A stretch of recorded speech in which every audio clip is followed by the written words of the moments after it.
तो water resource class 10th का जो चैप्टर है उसको हम यहाँ पे पूरा समराइज़ कर लेंगे। उम्मीद है कुछ भी ना हो। और इस चैप्टर के जो MCQs 1 mark 2 marks and 4 mark के क्वेश्चंस बन सकते हैं उस पे ऑलरेडी मैं वीडियो बना चुका हूँ, तो आप एक बार ज्योग्राफी की प्लेलिस्ट चेक कर लो, वहाँ पे आपको इस चैप्टर के सारे क्वेश्चन आंसर्स मिल जाएंगे। ठीक है, तो चलिए वीडियो को शुरू करते हैं। ओके क्लास, सबसे पहली बात, वाटर एक रिन्यूएबल रिसोर्स है। ये मैंने क्यों लिखा है यहाँ पे, क्योंकि क्वेश्चन बन सकता है इन केस कि what type of resource is water. ठीक है, इसके बाद देखो मैंने यहाँ पे ज़्यादा फैक्ट एंड फिगर नहीं बताए हैं क्योंकि मुझे नहीं लगता कि वो पूछा जाएगा, क्योंकि मेन मेन चीज़ें जो है वही यहाँ पे मैंने डाली हुई हैं। फिर भी एक नॉर्मल सी चीज़ है, 3/4 of earth surface is covered with water. Okay, but only small proportion of account for fresh water that can be put to use. और पृथ्वी का जो है 3/4 हिस्सा जो है वाटर से कवर है। ठीक है ना, पूरी पृथ्वी में बोलते हैं ना कि 3/4 हिस्सा वाटर का है, लेकिन जो पीने योग्य पानी है ना वो बहुत लेस अमाउंट में होता है। ठीक है ना, तो only small proportion of the fresh water is available. Okay, now आ जाओ, सबसे पहला जो इंपॉर्टेंट पॉइंट है जहाँ से अब आपको समझना है इस चैप्टर को, water scarcity and the need of water conservation and management. Water scarcity क्या है और वाटर को कंजर्व करने के लिए, बचाने के लिए और मैनेजमेंट करने के लिए क्यों ज़रूरत है, मतलब क्यों इसको कंजर्व और मैनेज करने की ज़रूरत है। ठीक है, the availability of water resource varies over space and time. देखो, जो पानी अवेलेबल होता है या पानी के जो रिसोर्सेज होते हैं जो अवेलेबल होते हैं वो क्या होते हैं, varies over space and time. दरअसल ये डिपेंड करता है स्थान पे और समय पे कि कोई वाटर रिसोर्स है वो कैसा है, उस पर पानी अधिक मात्रा में मिल रहा है, कम मात्रा में मिल रहा है या कल को सूख जाएगा। डिपेंड करता है कौन सी जगह पे है और कौन से समय की बात हो रही, गर्मियों की, सर्दियों की, या 1 साल बाद, 2 साल बाद। ठीक है, वाटर स्कार्सिटी होती है ना, यानी कि पानी की जो कमी होती है, पानी का जो भय होता है, ये जनरली क्यों होता है, उसके पीछे के रीज़न है ओवर एक्सप्लॉयटेशन, यानी कि अधिक मात्रा में उसका इस्तेमाल हो जाना। ठीक है, एक्सेसिव यूज़ एंड यूज़ करने पर भी और गलत तरीके से इस्तेमाल करने में, कम ज़्यादा मात्रा में इस्तेमाल करने से भी जो है वाटर का एक्सेसिव यूज़ होना ये एक्सप्लॉयटेशन को जन्म देता है। ठीक है ना, अब यहाँ पे क्या है कि unequal access to water among different social group, अलग अलग सोशल ग्रुप्स के द्वारा भी अगर वाटर को जो है अनइक्वल तरीके से इस्तेमाल किया जाएगा तो उससे भी वाटर स्कार्सिटी होती है। ठीक है, वाटर रिसोर्स का जो है ना ओवर एक्सप्लॉयटेशन भी होता है। कैसे, कि जब क्या होता है, इरिगेटेड यानी कि कुछ सिंचाई वाले क्षेत्र होते हैं और वहाँ पे सिंचाई की जाती है तो वाटर से ही तो की जाएगी, लेकिन वो कब की बात कर रहे हैं, ड्राई सीजन में, जब जो है रेनी सीजन ना हो, मानसून ना हो, उस सीजन पे अगर सिंचाई की जा रही है तो वाटर रिसोर्स का वहाँ पे भी ओवर एक्सप्लॉयटेशन होता है। ठीक है, कुछ ऐसे क्षेत्र होते हैं जहाँ पे पानी तो बहुत अच्छा होता है, मतलब अत्यधिक मात्रा में पानी मिलता है, but those area still suffer water scarcity due to the bad quality. लेकिन वहाँ पे पानी होते हुए भी लोगों को पानी की दिक्कतों से जूझना पड़ता है। उसके पीछे का रीज़न क्या है कि जो पानी वहाँ पे अवेलेबल है ना अधिक मात्रा में, वो पानी जो है ख़राब क्वालिटी का है, यानी कि पानी गंदा है। ठीक है, the need of conserve and manage our water resource. पानी हमें क्यों कंजर्व और मैनेज करने की ज़रूरत है वाटर को, सीधी सी बात है, लिमिटेड अवेलेबिलिटी है। 2.5% ही तो है फ्रेश वाटर। ठीक है ना, तो अवेलेबिलिटी बहुत कम है। इंक्रीजिंग डिमांड, क्योंकि ग्लोबल पॉपुलेशन बढ़ रही है तो वाटर की डिमांड तो बढ़ेगी। ये बिल्कुल वही बात है कि पॉपुलेशन बढ़ेगी तो फूड ज़रूर, फूड सिक्योरिटी चाहिए, जॉब सिक्योरिटी चाहिए और वाटर तो चाहिए, डिमांड तो बढ़ेगा ही वाटर का। क्लाइमेट चेंज, हर साल आपको पता है, कहा जाता है कि अर्थ का टेम्परेचर 2 डिग्री 3 डिग्री बढ़ गया। ठीक है, कभी वो जो रेन का सीज़न होता है रेन टाइम पे नहीं होती है। ठीक है, ग्लोबल वार्मिंग बढ़ती जा रही है, तो इसकी वजह से क्या हो रहा है ना कि जो क्लाइमेटिक कंडीशन है उसमें परिवर्तन हो रहे हैं। सीजनल पैटर्न्स होते हैं, जो प्रिसिपिटेशन होता है जो, ये क्या होता है, फ्लक्चुएट हो रहा है। कभी मानसून टाइम पे आ जाता है, कभी नहीं आता है। ठीक है ना, तो ये चीज़ें चल रही हैं जिस वजह से क्या है ना, ये वाटर को मैनेज करने की बहुत ज़्यादा ज़रूरत है।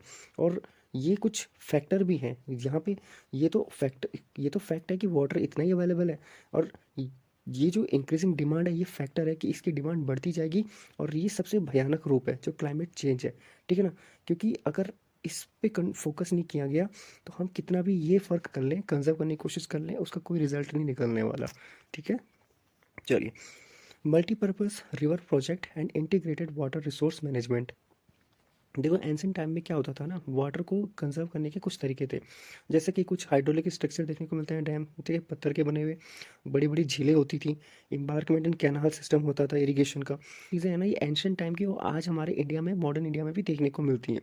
ठीक है, जो हमारे रिवर बेसिन होते हैं वहाँ पर ये डैम्स हमको देखने को मिलते हैं। ठीक, सबसे पहली बात, डैम है क्या, एक बैरियर होता है जो कि वाटर के फ्लो को ऑब्स्ट्रक्ट करता है, यानी कि रोकता है। ठीक है, डैम का एक क्या होता है, रिजर्वियर की तरह होता है, जो वाटर का जो बहाव है इसको बहने से थोड़ा सा रोक देगा, एक बैरियर बना देगा और पानी यहाँ पे स्टोर हो जाएगा, ठीक है। कुल मिला के नदी का जो पानी बहता हुआ जा रहा है उसको ये रोकेगा, और जब हमें इरिगेशन या इलेक्ट्रिसिटी जनरेट करनी होगी तो उसके लिए इसको समय समय पर यहाँ से निकाला जाएगा, ठीक है। वाटर जो है डोमेस्टिक सप्लाई के लिए वाटर मिलता है, ठीक है, इंडस्ट्रियल यूज़ के लिए वाटर मिलता है।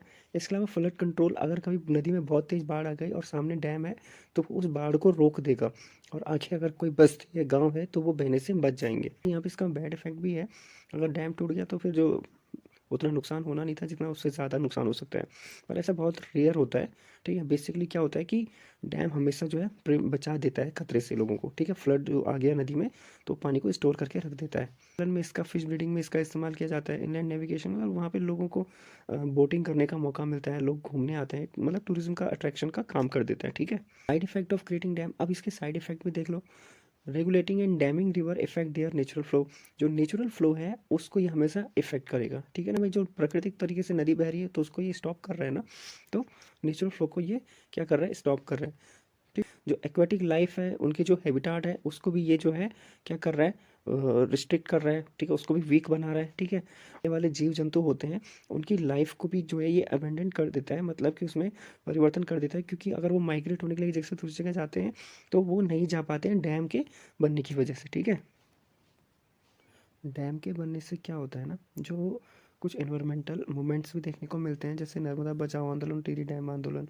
ये एनवायरमेंटल मूवमेंट से कहने का मतलब है, जैसे कहीं पर डैम बन गया तो लोगों को अगर वहाँ से पलायन करके हटाया जा रहा है, शिफ्ट करवाया जा रहा है, तो इस वजह से लोग जो है आंदोलन भी करते हैं, ठीक है ना, कि क्षेत्र डूब जाता है, उनका नुकसान हो जाता है, ये सारी चीज़ें, ठीक है। बहुत बार क्या होता है कि जो लोकल रेजिडेंट्स होते हैं उन्हें अपनी ज़मीन, ठीक है, अपना जो क्षेत्र है वो सब छोड़ना पड़ता है, ठीक है। वो रिसोर्सेज वगैरह, वो सारी चीज़ें जो जहाँ वो रहे हैं, क्योंकि वहाँ पे डैम बन जाता है, मतलब डैम के कंस्ट्रक्शन होने से उन्हें वो सारी चीज़ें वहाँ पे लेफ्ट करनी पड़ती हैं, ठीक है ना। ज़्यादातर जो डैम बनते हैं वो तो फ्लड कंट्रोल के लिए बनाए जाते हैं, लेकिन कई बार अगर वो नहीं होता है तो उससे जो है उल्टा फ्लड जो है और ज़्यादा ट्रिगर्ड हो जाता है, बाढ़ और तेज आ जाती है, ठीक है, जो मैं आपसे ऊपर भी कह रहा था।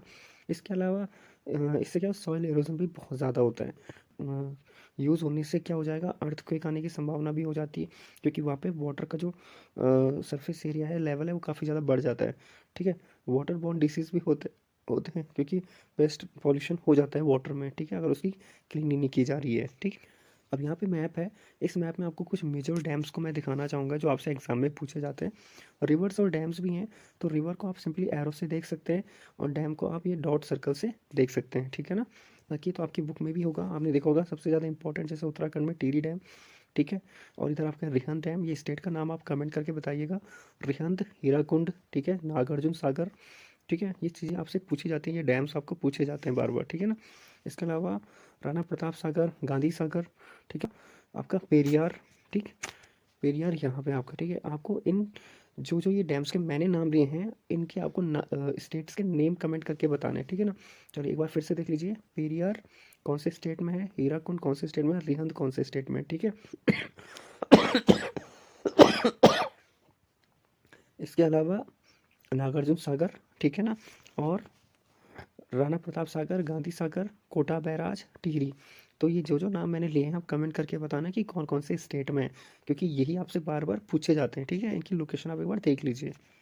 रेन वाटर हार्वेस्टिंग, ठीक है, बारिश का पानी बचाने की तकनीकें क्या हैं, पता है कि बारिश के पानी को कलेक्ट करना, ठीक है ना, तो वो रेन वाटर हार्वेस्टिंग कहलाता है, ठीक है। बेसिक सी चीज़ें इसको बहुत शॉर्ट में बताऊंगा। डिफरेंट मेथड्स होते हैं कुछ अलग अलग क्षेत्रों में रेन वाटर को हार्वेस्ट करने के, ठीक है। कुछ लोग क्या करते हैं, कुछ कैनल्स टाइप के चैनल्स बना देते हैं, जैसे गुल्स कूल्स जिनको हम बोलते हैं, नहरें जिनको हम कहते हैं, वेस्टर्न हिमालयाज़ में ये देखने को मिलती है। Roof top rain water harvesting क्या होता है, छत में जो है पानी को इकट्ठा किया जाता है और एक पाइप के जरिए उसको फिर ग्राउंड एक टैंक बना दिया जाता है, वहाँ पे उसको रख दिया जाता है।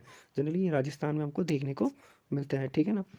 और जैसे कि बंगाल है, ठीक है ना, फ्लड प्लेन्स हैं, वहाँ पे क्या है कि नहरें बनाई जाती है फील्ड में, और जिससे कि उसको कंट्रोल किया जाए, पानी को जो है नहरों के द्वारा उसे सही जगह पे अबंडेंट प्लेस में रखा जाए, ठीक है। इसके अलावा सेमी एरिड रीजन्स होते हैं, जैसे कि कुछ एग्रीकल्चर फील्ड्स हो गए, जंगल हो गए, जंगलों में भी अगर एरिड जोन है तो वहाँ पे क्या होता है कि जैसे खदिन और खलियान जिनको हम बोलते हैं, ठीक है, जैसलमेर में जोहार से यहाँ पे एक नाम दिया गया है। तो ये क्या होता है, जैसे ना कोई ये ज़मीन है, ठीक है, ऐसे, तो यहाँ पे ये क्या खड्डा कर देंगे जिससे कि पानी यहाँ पे जमा हो जाए, ठीक है ना। और कोई ग्राउंड है तो यहाँ पे पानी ऐसे जमा हो जाए, ठीक। बताया था, जैसे छत में पानी आया तो उसको पाइप के ज़रिए एक दूसरी जगह पे गड्ढा करके एक टैंक बना के वहाँ पे रख दिया जाता है, बाद में वहाँ पे ड्रिप टोंटी लगा के उसको हम यूज़ कर सकते हैं, ठीक है। यहाँ पे इंपॉर्टेंट ये है कि तमिलनाडु द फर्स्ट स्टेट, ठीक है, जिसने कि रूफटॉप रेन वाटर हार्वेस्ट को कंपलसरी कर दिया है, ठीक है। और वहाँ पे एक लीगल प्रोविज़न भी है कि जो नहीं करेगा उनको जो है पनिशमेंट वहाँ पे दी जाएगी, डिफ़ॉल्टर, पनिश द डिफ़ॉल्टर्स जो नहीं करेगा, ठीक है ना।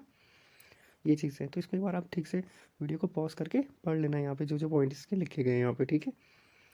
चलिए, फिलहाल इस वीडियो में इतना ही। कोई चीज़ समझ ना आई हो तो टेंशन वाली बात नहीं है, मैंने यहाँ पे जो प्लेलिस्ट बनाई हुई है ज्योग्राफी की, आप वहाँ पे एक पुरानी वीडियो भी मेरी, जैसे मैंने आपको सामने वाइट बोर्ड से पढ़ा रखा है, आप उसको भी चेक कर लेना।